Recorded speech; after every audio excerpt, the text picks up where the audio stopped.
marching to the wrong drum, with the wrong scum, missing out the wrong energy, using all the wrong lines and the wrong signs, with the wrong intensity. I was on the wrong page, of the wrong book, with the wrong meditation on the wrong book.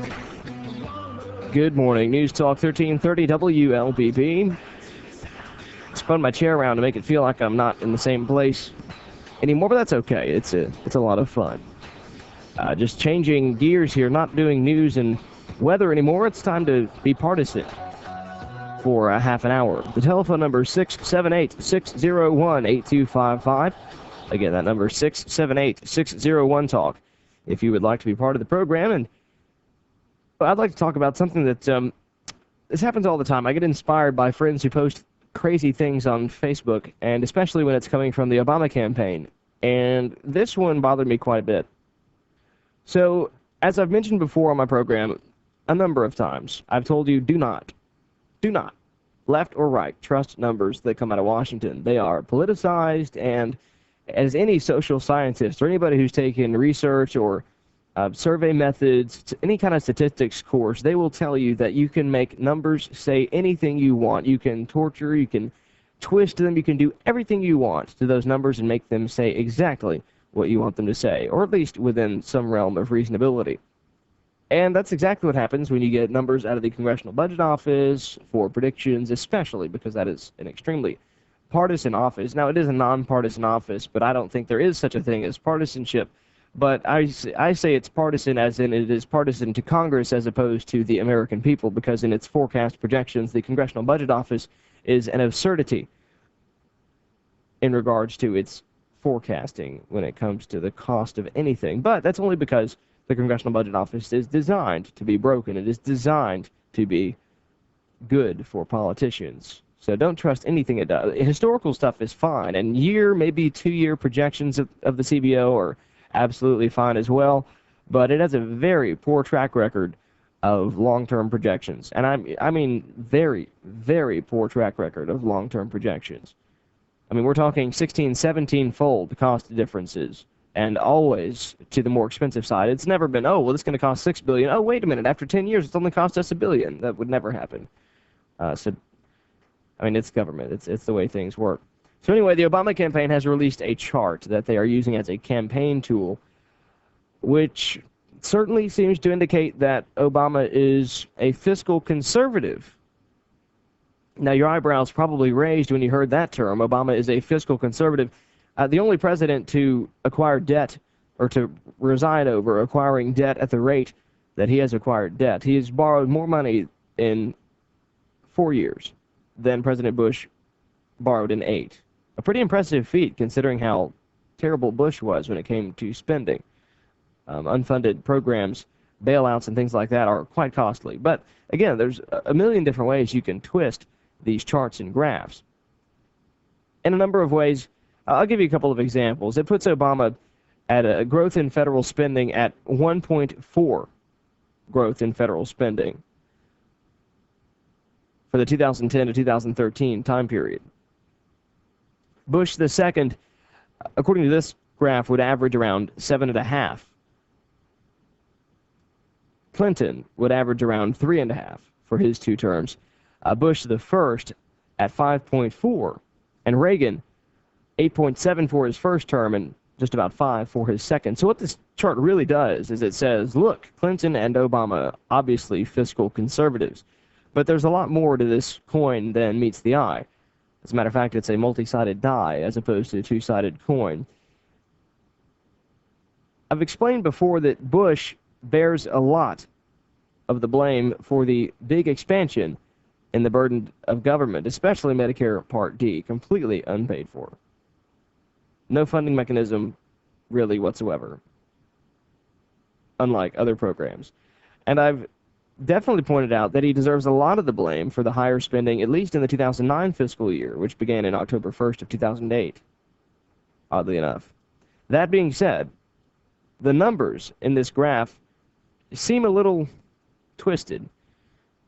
In spite of that, the graph did include that Obama should be responsible for the $140 billion of the spending in Bush's last fiscal year, even though he probably shouldn't have been, but that's just kind of splitting hairs. I mean, $140 billion is nothing in this current budget. I mean, we're borrowing $1.5 trillion this year, ladies and gentlemen, if not more than that. I think we're going to borrow more than that. They always say we're going to borrow 1.3 this year, and this is what I've observed in Obama's presidency, is that it's going to be just over $1 trillion. Well, it winds up being 1.2, 1.3. Oh, it'll be 1.3 trillion. Winds up being 1.5. They're saying this year it'll be 1.5, and I'm thinking it's going to be 1.6, 1.7. We'll see. It'll be interesting. If this guy gets a second term, I wonder if we'll wind up borrowing $2 trillion a year by the time the guy's out of office. Because if the trend goes the way it is, that's what's going to happen. We're going to be borrowing $2 trillion a year. And entitlement programs are going to be skyrocketing in the next decade, ladies and gentlemen. So at some point, it's going to be a serious, well, it's already a serious problem, but at some point, it's really going to hit the rubber's going to hit the road here shortly. I was trying to think of a good adage, I suppose. So let's take a look into these numbers. Obama coming out on this chart as the most fiscally conservative president in the last 30 years is kind of an interesting assertion. So let's take a look at historical tables from the budget desk of the Office of Management and Budget out of the White House, which is a little better, honestly, really, than the Congressional Budget Office, so we'll go there. So we calculate all of the numbers for every president since Lyndon B. Johnson, with the exception of Gerald Ford, whose 2-year presidency didn't seem worth including. So we should correct a big mistake, at least, in the Obama analysis of spending and adjust the numbers for inflation, which they didn't do for Obama's number, which to me is absolutely absurd. Why you would not adjust them for inflation? Well, even adjusting them for inflation puts Obama in pretty good standing. Clinton is still on the top, or is on the top by a long shot, whereas Clinton was second place by a fair margin. So Clinton well ahead of Obama, but actually Bush 41 is behind Clinton when it comes to fiscal conservancy. Then we have Obama ranked at number 3rd, and then Reagan at 2.5% increase in federal spending, 2.8% under Nixon, 4% under Carter, 5% under Bush 43, and 5.9% under LBJ.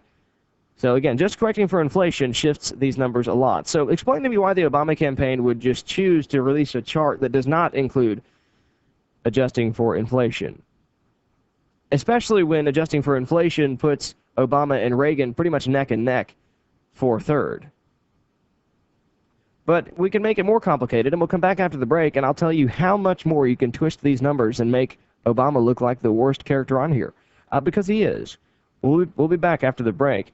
And again, I'm just explaining to you how misleading politicians are, left or right. I'm obviously very partisan, but Republicans are guilty of it too. We'll be right back after the break. I'm coming home, I'm coming home. Tell the world I'm coming home. Let the rain wash away all the pain of yesterday. I know my kingdom awaits, and they've forgiven my mistakes. I'm coming home, I'm coming home. Alrighty, back after the break. It is 8:42. On the news clock, the telephone number 678-601-8255 if you'd like to call in, but otherwise, stay tuned because I'm going to really play into these numbers here now that I've got a little more time between commercials.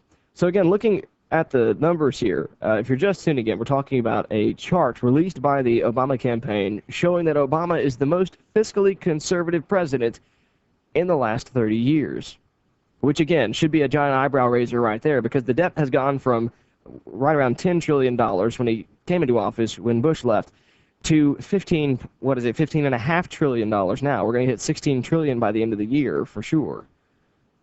And you just shake your head and be, really, this guy is the most fiscally conservative president there is, and he's presiding over a ridiculous accruement of debt. So let's keep looking at the numbers. We first adjusted for inflation, and that did some serious shifting too, which makes the Republicans look a lot better because you realize there's 15, 20-year gaps here, and inflation was a big deal in the 1980s. So inflation did the best for Ronald Reagan, honestly, when it came to the chart, because before we left for the break, Clinton was in the lead for the most fiscally conservative president as far as increasing total spending per year at 1.5%. But also keep in mind that Clinton had a broken government for 6 years of his 8 years in office. There was so much disagreement in Washington that nothing got done, hence why spending fell, which led to surpluses. I've talked about this before. It's very simple. Spending fell in Clinton's era. Tax revenues did not go up when he raised taxes. They didn't. Spending fell is what happened. Economic growth fell when he increased taxes in his era, but that's a topic for another day.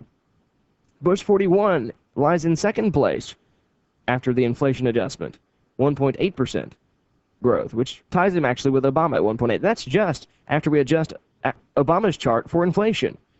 So let's take out interest payments out of the budget and just focus on inflation-adjusted primary spending. After all, presidents shouldn't be held responsible for the national debt that existed before they took office. And this goes for Obama, perhaps, and it goes for Bush. So this works out for everybody the same way. The debt accrued by the previous administration, the payments on that debt doesn't count when it comes to your spending. So what this actually does is puts Obama at number 1 at 1.7%, but Reagan at second with 1.8% federal spending. Clinton at 1.9%, Bush 41 at 2%, Nixon at 2.9%, and Carter at 3%, Bush 43 at 5.5%, and LBJ and Bush 43 tailing up the rear with some really ugly numbers, so that doesn't make them look very good. But it does turn out Obama does win the prize for being the most fiscally conservative president in recent memory. But Reagan jumps to second place, someone who's often accused of being the key driver of the modern-day debt. But I don't want you to get too angry with me, so let's first expand our analysis here. Just as we don't want to blame presidents for the net interest payments on debt that was accrued before their time in office, perhaps we should also make sure that they don't get credit or blame perhaps for defense outlays that are often dictated by external events outside of their control. Just to be fair here, and I think this is completely objective. So there's obviously room for disagreement, but most people I think will agree that the Cold War, for example, which did not start in the Reagan administration, but it ended in the Reagan administration, and 9/11 meant higher defense spending. There wasn't a whole lot we could do about that. We had these external events outside the control of the United States, and President Bush had no plans on doing any major foreign policy objectives in the Middle East when he stepped into office. But 9/11, that shifted everything. As a matter of fact, President Bush wanted to focus on the Baltics and Russia, I believe, if I recall correctly from my international politics class. He had actually set out to kind of reach out to the former Soviet bloc. So let's just take a look at primary spending after we subtract federal defense outlays. So regardless of which party controls the White House, again, we have to consider these things like the collapse of the Soviet Empire inevitably meant lower military expenditures, which is great for Clinton, regardless of whether Republicans or Democrats were in charge. It's very simple. So, again, we'll subtract the primary spending and defense outlays, still adjusting for inflation, of course. And all of a sudden, Reagan jumps to the top of the list by a comfortable margin. Reagan now increasing primary spending by 0.9% once you subtract inflation-adjusted defense. Reagan couldn't have done a whole lot about the Cold War, except end it, and it took a lot of military spending to do it. Thankfully, nobody died. We didn't have nuclear war, which I think realistically could have been a result. That was a very scary time period in the 1970s and 80s, the threat of nuclear war. Okay, again, Reagan back to the top of the list, or to the top of the list for the first time after we make this one final adjustment. So 0.9% is Reagan's federal increase in spending. Obama is double that, more than actually, at 2%. Clinton at 2.8%, and 3.1% under Carter, 5.5% under Bush, 4.5 under Bush 41, 5.5 under Bush 43, and LBJ and Nixon making things kind of ugly at 7 and 8% at the bottom of the list. So just subtracting inflation-adjusted defense makes Reagan and even Bush 41 look really good. And Clinton look worse, actually, and Obama look worse. Drags them down the list. It's also worth noting that Obama still scores relatively well, but beating Clinton for second place is pretty impressive. Inflation-adjusted domestic spending, which is mostly what we're measuring, has grown by 2% annually during Obama's 3 years in office. So does that mean Obama deserves re-election? Well, before we answer that question, I think we should make one final calculation. And just as there are good reasons to exclude interest payments because they're not something the president can control, and just like we can remove defense stuff because there are external events that the president has no control over, like the ending of the Cold War being extremely beneficial for Bill Clinton and the ending or the duration of the Cold War being very problematic for Reagan because defense spending had to be increased massively to try and fight the Cold War. To be sure, these types of expenditures could be controlled somewhat, but if we go with the assumption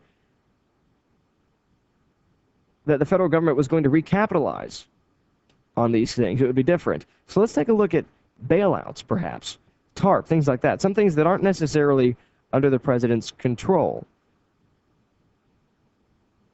because those are often passed by Congress, and you could veto those, I guess, but they're awfully popular.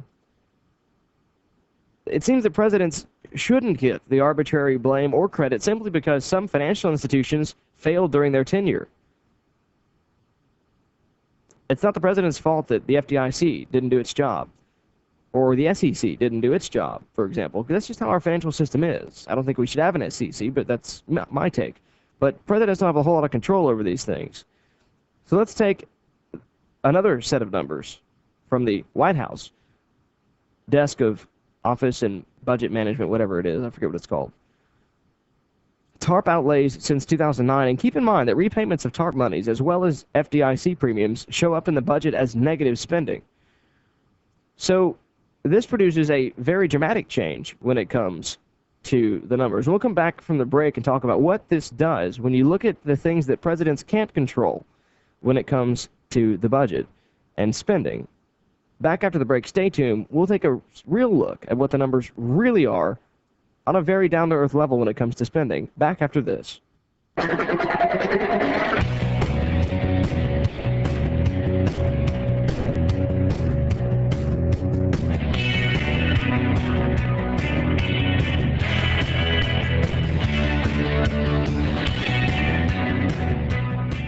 Alrighty, good morning, welcome back.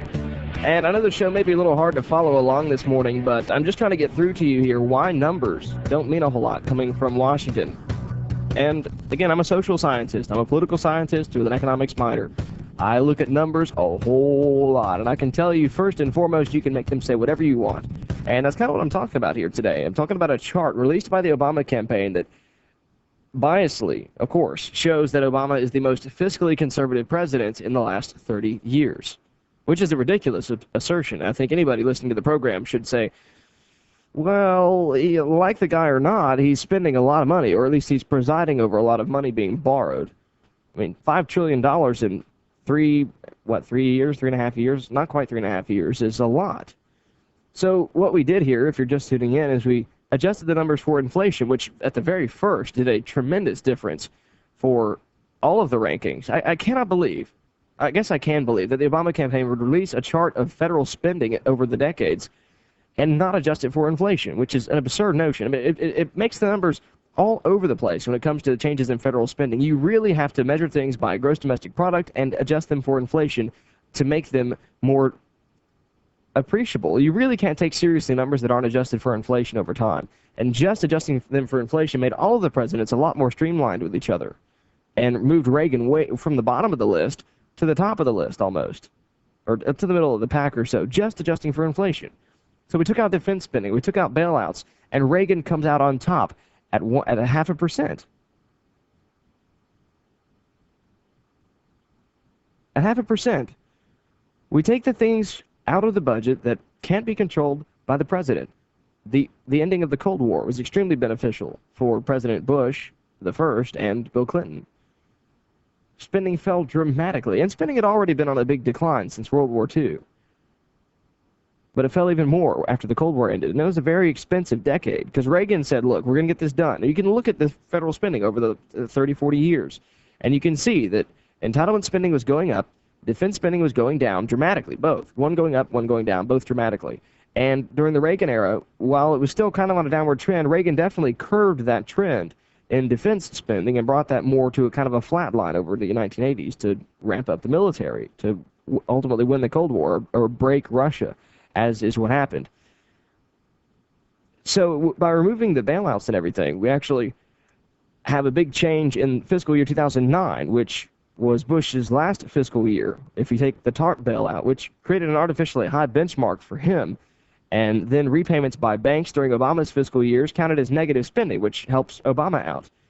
But even still, Once you make the adjustments for, again, inflation, remove these external defense spending that the presidents don't often have a whole lot of control over, or at least the status quo is what's always happened. So we don't have much of a comparison. Remove the bailouts and remove the spending by financial institutions like the SEC and FDIC that don't have a whole lot of control by the president. So when you subtract these out, Reagan actually goes to the very top of the list at 0.5%. Clinton at 2.5% following him, Carter at 3%. So, I mean, again, the top three, there's two Democrats. So I'm not trying to just say Reagan's amazing. I mean, Reagan was awesome if you get into the details of it all. And then Bush the second and Bush the first, bringing up fourth and fifth. LBJ next, and then Obama. Obama's down there with Nixon at 7%, and Nixon's 8.5%. So, I mean, he does beat Nixon. But 7% increase in federal spending after we adjust for inflation and adjusting for all of the things outside of his control is a huge growth, considering Reagan grew it by 0.5%, Clinton 2.5%, and Clinton was one of the best decades in federal spending in the country's history. But outlays on those programs, again, have jumped 7%, the things that he does have control over. Again, that's after adjusting for inflation, something Obama's campaign was not, what's the right word, honest enough to do. But that's not saying much, by him beating Nixon at least, because Nixon was probably one of the most statist presidents in our country's history. But we should conclude with a couple of caveats as well. None of these tables, none of these numbers, capture what any president can call a fiscal record. All of the tables you can call wrong and say that they shouldn't be calculated the way they should. But I'm just saying, this is how twisted numbers can get. And to me, the most honest way to do it is to first be upfront about it. Adjusting for inflation seems like a no-brainer. But it doesn't make a good campaign tool when all the presidents in the last 30 years look really similar when you adjust it for inflation. Bush and LBJ being the only really bad ones, and Carter bringing up the rear too, which doesn't make Democrats look good. But of course, Carter wasn't included on that. It just goes back to Reagan. I mean, Obama's just kind of lucky that he had a broken government with Clinton to look at to say, hey, look how good Democratic presidents do. Because it's all about the presidency. Congress is not a parlay here. It's a presidential election. He just wanted to make himself look good. You know, look, compare me to previous presidents. Bush's absurd spending. Clinton's fiscal savings. We had surpluses under Clinton, don't you remember? Bush's absurd spending. Reagan's even more absurd spending. But again, these numbers were not adjusted for inflation. There's 30 years of inflation going on here. I mean, in the last 100 years, the value of the dollar has been cut in half, if not more than that. So how can we take 30 years and give you a chart and not adjust for inflation and then call ourselves honest? But that's just the point, folks. Politicians in Washington, be they Republican or Democrat, just aren't honest. Which is why, on my program, every week, I encourage you, do a little homework. It doesn't take a whole lot. Follow Reason Magazine. Follow the Cato Institute. Read Milton Friedman's books. Read all these things. It's important to get yourself a little bit ahead of the curve when it comes to these things. Because all this stuff boils down to the local and state level as well. Because remember, these folks have to get reelected. They have to play with the numbers. They have to. Because otherwise they would not get reelected. Not a dang one of them. We should also keep in mind that these presidents don't have full power over fiscal policy either. So when electing a president, we shouldn't just look at the presidency as well. The president decides everything that gets spent. I mean, I don't think Obama's budget has received a single vote. I know this year it did not receive a single vote, President Obama's budget, not in the Senate. And it didn't last year either. The Senate hasn't had a budget for 3 years. No wonder we're borrowing $1.5 trillion, because we're going to the grocery store with no list and an empty stomach and a credit card with no limit. The government is very much like a big oil tanker that's traveling a certain direction, and presidents are kind of like tugboats trying to nudge it one way or the other. They can't do a whole lot. So if we want to be realistic and nice about it all, that's really the president's role there. He can kind of push and shove it a little bit, but he can't do a whole lot. So when you see this Obama campaign chart about how he's the most fiscally conservative president, just shake your head, because that's all it's worth.